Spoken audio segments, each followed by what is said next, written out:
नमस्कार दोस्तों, आइए सुनते हैं मिर्जा अजीम बेग चुगताई के लिखे हास्य उपन्यास शरीर बीवी का चौथा परिच्छेद। लाहौर का सफर। चांदनी का बड़े जोरों का तकाजा था कि लाहौर की सैर करें, अतः दिसंबर की छुट्टियों में हम लाहौर गए। ये बताने की आवश्यकता नहीं कि हम किस जगह ठहरे, किंतु खूब सैर की। चलने से एक दिन पहले हमने अपनी बीबी से कहा कि बगदादी चोर का प्रसिद्ध फिल्म आया हुआ है, क्या तू देखेगी? चूंकि हमारी बीबी के स्वभाव में सैर और आराम समाया हुआ था, अतएव शीघ्र ही वह तैयार हो गई।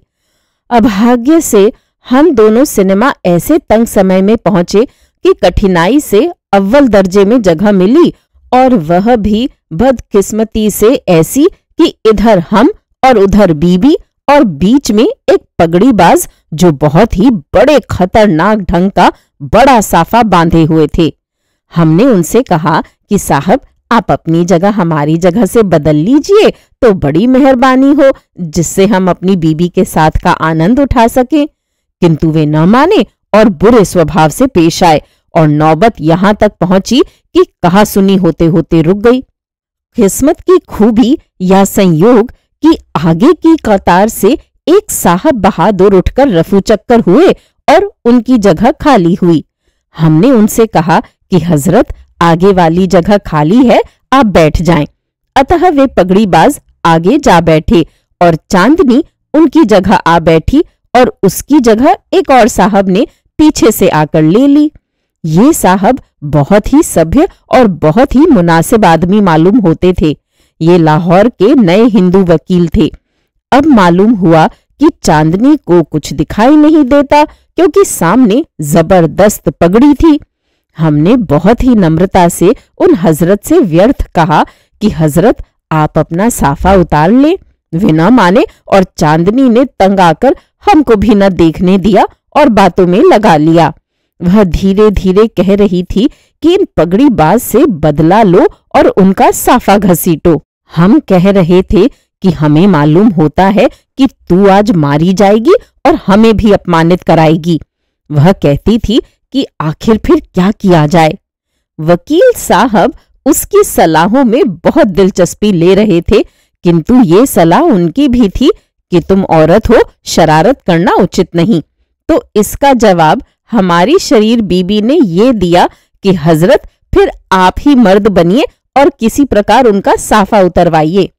वकील साहब ने स्वयं इन पगड़ी प्रिय हजरत से कहा कि साफा उतार डालिए या कोई और उपाय कीजिए, किंतु वे न माने। भाग 1। चांदनी हमें तमाशा देखने ही न देती थी। हमारी कुर्सी के तकिए पर बायां हाथ रखे हुए हमारी टोपी के फंदने से खेल रही थी और बातों में लगाई हुई थी। हम कह रहे थे कि न तो स्वयं तमाशा देखती है और न हमें देखने देती है। आखिर ये क्या मामला है कि इतने में उसने कहा कि बाहर चलो, चाय पिएं। हमने इनकार किया और कहा कि तुम जाओ और हमें देखने दो। वह चली गई और वहां से जब लौटकर आई तब उसके हाथ में हमारी टोपी के फंदने के 2 डोरे थे जो बत्ती की तरह सुलग रहे थे। एक इनमें से उसने वकील साहब को दिया और दूसरा अपने हाथ में लिया। हमने पूछा कि ये क्या मामला है, तो उसने न बताया। उसने हाथ बढ़ाकर पगड़ीबाज हजरत की गर्दन पर सुलगता हुआ डोरे का किनारा छुआ दिया। बस हम क्या बताएं कि उन्होंने किस सफाई से अपने गर्दन का पिछला भाग झाड़ा, मानो उनकी गर्दन में किसी कीड़े ने डंक मार दिया। जैसे ही उन्होंने मुड़कर देखा तो चांदनी ने वकील साहब से कहा कि वकील साहब, आपको ऐसा न करना चाहिए। वकील साहब ने इस मजाक से काफी दिलचस्पी ली। पगड़ीबाज हजरत इस मजाक को पी गए और 2-1 बार सिर हिला हिलाकर वकील साहब को देखने के अलावा और कुछ न किया। अब हमारी बीबी ने फिर यही करना चाहा। हमने बहुत कुछ कहा कि बदनसीब, तू मार खाएगी और तेरी शामत आ रही है, किंतु वह न मानी और उसने फिर एक चरका दिया। अब की बार तो वे बल खा गए। शोर तो मचा न सकते थे, न जाने क्या फुसफुसाने लगे, किंतु बहुत ही नाराज थे। वकील साहब ने जब देखा कि मामला मेरे ऊपर आता है, तब उन्होंने हाथ की बत्ती फेंक दी। किंतु पगड़ीबाज ने उसको देख लिया था और वे यही सोच रहे थे कि शरारत वकील साहब की है, क्योंकि चांदनी तो बिल्कुल भीगी बिल्ली बनी बैठी थी और बार बार कहती थी कि ऐसा न करना चाहिए, बुरी बात है। अब ऐसा मालूम होता है कि ये हजरत पगड़ीबाज सावधान होकर बैठे थे और बेहोश न थे। थोड़ी देर बाद वकील साहब ने उठकर एक साहब से सिगरेट मांगना चाहा और उधर पगड़ीबाज समझे कि मेरे साथ शरारत करने का विचार है। ये साहब इन पगड़ीबाज के बाएं हाथ बैठे हुए थे। वकील साहब ने उठकर हाथ जो लंबा बढ़ाया कि पगड़ीबाज ने, जो बिल्कुल सावधान बैठे थे, घुमाकर एक हाथ बिना देखे भाले अंधेरे ही में ऐसा वकील साहब को दिया कि उनकी कनपटी पर पड़ा। मुनासिब बात थी कि वकील साहब भी उसका जवाब देते और उन्होंने जोर से पगड़ी पर एक ऐसा हाथ मारा कि वह उनके गले में उतर आई। पगड़ीबाज के धैर्य का प्याला भर चुका था और वे ऐसी मुसीबत की तरह जिसका इलाज न हो, शोर मचाकर कूदकर हमारी लाइन पर गिरे और वकील साहब से भिड़ गए। एक बड़ा हुल्लड़ मचा और रोशनी हुई। एक अंग्रेज सार्जेंट ने आकर दखल दिया। चांदनी ने और पास बैठने वालों ने इन पगड़ीबाज की झूठी सच्ची शिकायत की। वे हजरत सार्जेंट से भी कड़ाई से पेश आए, जिसका ये नतीजा निकला कि वे हजरत पकड़कर निकाले गए और फिर हमने बाकी खेल इत्मीनान से देखा। खेल खत्म हुआ तो वकील साहब से हमने अपनी बीबी की शरारतों की माफी मांगी, किंतु वकील साहब चांदनी की शरारतों के कायल हो चुके थे और उन्होंने हमारा नाम और पूरा पूरा पता पूछा और अपना पता बता दिया और दूसरे दिन अपने यहाँ चाय पीने के लिए बुलाया। हमने तो क्षमा चाही, किंतु हमारी बीबी ने बात काट कर कहा कि नहीं साहब, हम इस सेवा के लिए हाजिर हैं और जरूर आपके यहाँ आएंगे। बड़ी कोशिश से वकील साहब हमसे आने का दृढ़ वचन लेकर रुखसत हुए। शाम को हम वकील साहब के यहाँ पहुंचे, जहां बहुत ही बनावट के साथ चाय पी और कई ऐसे साहबों से और भेंट हुई कि यदि उनसे न मिलते तो अफसोस ही रह जाता। इसी रात को हम लाहौर से लखनऊ के लिए चल दिए। भाग 2। लौटते समय 2 दिन दिल्ली में ठहरे और खूब सैर की। हमने चांदनी से कहा कि तेरी सैर सपाटे की भेंट हम 200 रुपए से अधिक कर चुके हैं और अब तुझको तीसरे दर्जे में सफर कराएंगे। खुलासा ये कि किफायत की दृष्टि से ये निश्चय हुआ कि यहाँ से इंटर क्लास का टिकट लिया जाए। बदकिस्मती से दिल्ली के स्टेशन पर हमारी बीबी की एक परिचिता मिल गई जो अलीगढ़ जा रही थी और हमारी बीबी ने कहा कि अब हम जनाने डिब्बे में सफर करेंगे। हम हमेशा अपनी बीबी को अपने साथ ही बैठाना पसंद करते हैं। कुछ लोग अपनी बीबी को अपने साथ इस सबब से बैठाते हैं कि बीबी अपनी है, किंतु वास्तव में हम बातूनी अधिक है और फिर बीबी के साथ बातें करने में जो आनंद आता है वह किसी में नहीं। हम सोचते थे कि अलीगढ़ के बाद बीबी का साथ हो जाएगा, किंतु बदकिस्मती से मर्दाने डिब्बे में जगह की इस तरह तंगी हुई कि बीबी को साथ बैठाने का विचार ही छोड़ देना पड़ा। हमने जब बीबी से सेकंड क्लास में चलने के लिए कहा तब वह तैयार न हुई, क्योंकि उसको स्वयं ख्याल था कि बहुत रुपया खर्च हो चुका है। बदकिस्मती पर बदकिस्मती थी। अच्छी बीवी और अच्छा मुसाफिर दोस्त कठिनाई ही से मिलता है। अलीगढ़ के बाद तो हमें नरक के आनंद मिल रहे थे, क्योंकि 2-3 सेठ साहबान आ बैठे थे जो व्यापार की इस प्रकार अनुचित बातें कर रहे थे कि हम सरसों और तेल का भाव सुनते सुनते परेशान हो गए और हमें कहना पड़ा कि हजरत ये रेल है, दुकान नहीं कि आप साहब तमाम खरीद फरोख्त के किस्से यहाँ सुनाएं। टुंडला का स्टेशन आया और हम चांदनी से मजेदार गप्पें करने पहुंचे। उसने इच्छा प्रकट की कि कहीं उम्दे केक मिले तो अच्छा है। हम केक की तलाश में वेटिंग रूम के होटल की ओर चले। भीड़ भाड़ में थोड़ी ही दूर गए होंगे कि सामने से पुराना दोस्त आता हुआ दिखाई पड़ा। हम दौड़कर उससे लिपट गए और दोनों के मुंह से एक साथ निकला कि भाई खूब मिले, कहाँ जा रहे हो, कहाँ से आ रहे हो, कैसे हो और कहाँ हो। यही 2-4 वाक्य थे जिनके सवाल और जवाब दोनों ओर से हुए। 2-4 ही बातें हुई थीं कि हामिद ने हमसे कहा, यार एक बड़ी जोरदार लड़की देखने में आई है। हमने आश्चर्य में आकर पूछा कि कहाँ है। हामिद ने कहा, जनाने डिब्बे में जमी हुई है। अरे यार क्या बताऊं कि बराबर लगभग हर एक स्टेशन पर उसे देखने के लिए उतरता हूं, किंतु ज्यों ही पास पहुंचता हूं वह जालिम मुंह फेर लेती है। भाई क्या कहूं, गजब की लड़की है। हामिद ये कहते हुए हमें लेकर दिखाने चले। हम दिल में सोच रहे थे कि आखिर वह कौन लड़की है जिसने ये जुल्म ढा रखा है, क्योंकि हमें तो अब तक दिखाई न पड़ी थी। हम दोनों तेजी से जनाने डिब्बे की ओर पहुंचे।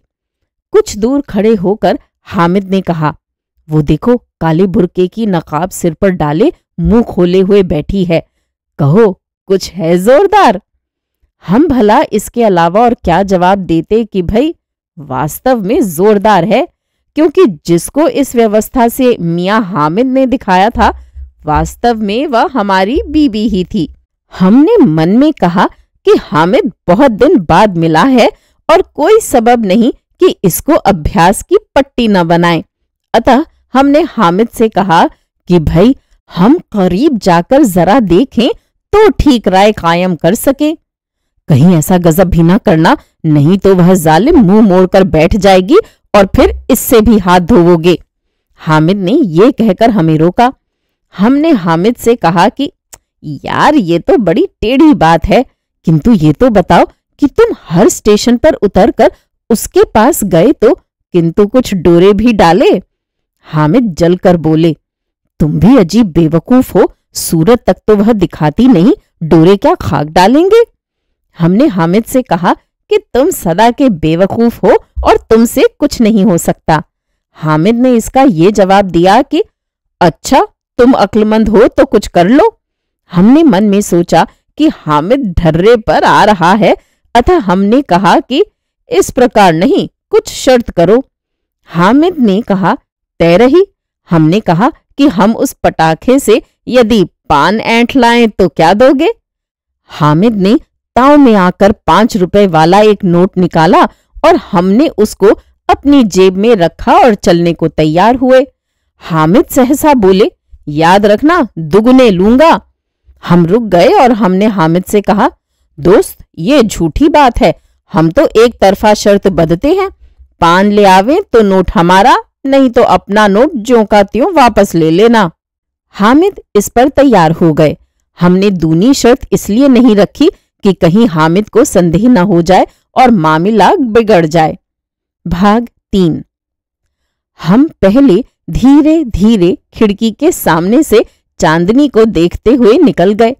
हमारी बीबी भी मानो फुलझड़ी है कि हर बात में उसको मजाक ही दिखाई पड़ता है। हमें इस प्रकार असंबद्ध जाते हुए देखकर मुस्कुराई और देर तक हमें देखती रही। इस तरह कि हम भीड़ में मिलकर गायब हो गए। घूमकर हम हामिद के पास आए और कहा कि बोलो अब क्या कहते हो। अरे यार तू भी गजब का आदमी है, हमारी तो अक्ल का दिवाला निकल गया। तुमने तो केवल एक ही बार उसको सिर उठाकर देखा, किंतु वह तुमको बराबर देखती रही और सितम ये कि हंस रही थी। हमने कुछ अकड़कर कहा कि भाई हम तुम्हारी तरह बेवकूफ थोड़े ही हैं, अब की बार हम बात करेंगे। हामिद कहने लगे कि मालूम होता है तुम्हारी किस्मत ठोकर खा रही है और पटका पटकी के कुछ हौसले दिखाना चाहते हो। अच्छा जाओ तो सही, याद रखना बुरी तरह मारे जाओगे। हम फिर टहलते टहलते पहुंचे। इधर उधर संदिग्ध आंखों से बन बन कर देखते जाते थे और बीबी से मजेदार बातें करते जाते थे। उसने जब सुना कि हम अपने एक दोस्त पर चोट कर रहे हैं तब वह बहुत प्रसन्न हुई। हमने एक पान उससे इस प्रकार लिया कि जैसे कोई देख न ले और चले आए। अब हामिद सख्त चक्कर में थे और कहने लगे, यार तुम्हें कुछ जादू आता है। ये कहकर लाचारी की अवस्था में जेबों में हाथ डालकर मामले पर विचार करने लगे। हमने नोट को, जिसे हम जीत गए थे, जेब में से निकाला और आगे बढ़ाकर उनके सामने करके उसको चुंबन दिया। हामिद हंसकर बोले, हाँ भाई, हम हार गए, नोट तुम्हारा है, किंतु ये अवश्य कहेंगे कि हो घुटे हुए। हमने कहा कि तुम भूलते हो, हमारी इसमें कुछ चालाकी नहीं, बल्कि ये तो हमारी मर्दानी खूबसूरती है कि ऐसी ऐसी छोकरियां न मालूम कितनी प्रतिदिन फिदा होती हैं। हामिद ने कहा, उस्ताद बन आई है, जो जी चाहे कहो, अब फिर जाओगे? हमने कहा, अब हम जाना ठीक नहीं समझते, क्योंकि वह हमसे केक मांग रही है। अच्छा, खाओ कसम, हामिद ने आश्चर्य में आकर कहा। हमने झट कसम खाई, क्योंकि सच बात थी कि वह केकों के लिए कड़ा तकाजा कर रही थी।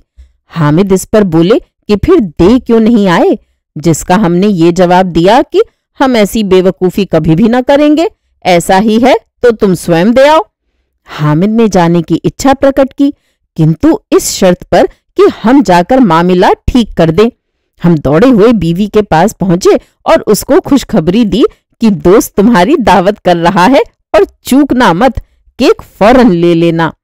हामिद केक तो ले आए, किंतु अब उनको डर लगा कि कहीं कोई मर्द न हो। हमने कहा कि उसके साथ कोई मर्द नहीं, क्योंकि वह अकेली यात्रा करने की आदी है, तुम बेडर जाओ, किंतु हामिद तैयार न होते थे। हमने कहा, अच्छा, तुम केक लिए हुए डिब्बे के सामने से निकलो, यदि मांगे तो देना, नहीं तो चले आना। हामिद खिड़की के सामने से केक लेकर निकले। उधर हमने अपनी चुलबुली बीबी को इशारा किया, उसने झट हाथ बढ़ाकर ले लिए और कृतज्ञता ही प्रकट नहीं की, बल्कि उनके हाथ में एक पान भी दे दिया। हामिद हमारे पास आए तो क्या बताएं क्या हाल था। हमारी बीबी के सौंदर्य और रूप की उन्होंने वह तारीफ की कि हम कृतज्ञता प्रकट करते करते थक गए, क्योंकि हम हामिद से कह रहे थे कि वह हमारी है। गाड़ी चलने को हुई तब हमने भी हामिद के साथ अपना टिकट दूसरे दर्जे का बनवा लिया। भाग 4। अब हामिद दूसरे तीसरे स्टेशन पर अवश्य हमारी बीवी के पास जाते। हम बीवी से कह आए थे कि हामिद हमारा ऐसा दोस्त है कि उससे तिनका भर भी बनावट न करना और साथ ही शरारत में भी कमी न करना। हामिद के साथ एक बार हम भी जब उतरे तब वे बोले कि 2 आदमियों का जाना ठीक नहीं, तुम यहीं ठहरो, नहीं तो फिर वह बातचीत नहीं करेगी। हमने कहा, यदि ऐसा ही है तो हम सब मामला चौपट किए देते हैं, नहीं तो तुम हमें जाकर उससे बातचीत करने दो। अतः हम चांदनी के पास पहुंचे। उसकी शरारत से भरी हुई मुस्कुराहट हमारे दिल पर बिजलियां गिरा रही थी। हमने जाते ही कहा कि कहो दोस्त, क्या रंग है? इस पर उसने अपने कोट की जेब से 100 रुपए का नोट निकालकर कहा कि हम तो हामिद साहब के साथ अब इलाहाबाद जा रहे हैं। हमने कहा, वाह दोस्त, तुमने क्यों कर ऐंठा? तो उसने कहा कि रुपये का बोझ ज्यादा था, मैं तुमसे 2 बार कह चुकी थी कि नोट भुना लो, किंतु तुमने परवाह न की। हामिद साहब के बटुए में जब उन्होंने खोला ये दिखाई पड़ा, अतः हमने फौरन कहा कि रुपये लीजिए और नोट दे दीजिए। नोट तो वे दे गए, किंतु जल्दी में रुपए न ले सके। हमने नोट लेकर जेब में रखा और कहा कि अब आवें तो उनको एक पुड़िया देना। बीवी की खुशी के मारे रंगत बदल गई और कहने लगी, जरूर जरूर, मुझको तो याद ही नहीं रहा था। हम जब लौटकर आए तब हामिद ने पूछा कि क्या बातें कर आए। हमने कहा कि हम न बताएंगे, क्योंकि प्रेमी और प्रेमिका की बातें करके आ रहे हैं। हामिद ने कहा, तुम बदतमीज हो, वह अच्छे चाल चलन की लड़की है, तुम उससे प्रेमी और प्रेमिका की बातें कर ही नहीं सकते। नोट इत्यादि का किस्सा भी हमने हामिद से न कहा। दूसरे स्टेशन पर मियां हामिद ने कहा कि हम तो पान खाने जाते हैं। हमने कहा कि मियां ज्यादा चोंच न लाल करो, नहीं तो पछतावोगे। हामिद उतर कर गए, समय कम था। शीघ्र ही पान मुंह में दाबे हुए लौट आए। अभी अच्छी तरह बैठ भी न पाए थे कि मुंह बनाना शुरू किया और खिड़की के बाहर मुंह करके बुरी तरह थूकना शुरू किया। हमारा हंसी के मारे बुरा हाल हो गया, क्योंकि हम जानते थे कि कुनैन की पूरी पुड़िया हामिद के मुंह में घुली हुई है। हमने हंसकर कहा कि भाई क्या मुसीबत आई, कुछ तो बताओ। तो थूक थूक कर कहते जाते थे कि बड़ी शरारती है, मेरा पूरा गला तक कड़वा हो गया, मालूम होता है कि उसने कुनैन मिला दी। हमने कहा कि भाई कोई कोई पान स्वयं ऐसा कड़वा होता है, बहुत संभव है तुम्हारा विचार गलत हो। दूसरे स्टेशन पर हामिद तो अपना गला साफ करने में और कुल्लियां करने में लगे और हम अपनी बीवी से कह आए कि अब जब हामिद साहब आए तब खिड़की बंद कर देना। अब जब हामिद साहब वहां पहुंचे तब खिड़की बंद। विवश होकर लौट आए। 2-3 बार अगले स्टेशनों पर भी कोशिश की पर असफल रहे। अब हमने कहा कि हजरत वह आपसे बिल्कुल बात न करेगी और स्वयं जाकर और बात करके लौट आए। हामिद ने आश्चर्य है कि अब तक नोट की चर्चा ही न की थी।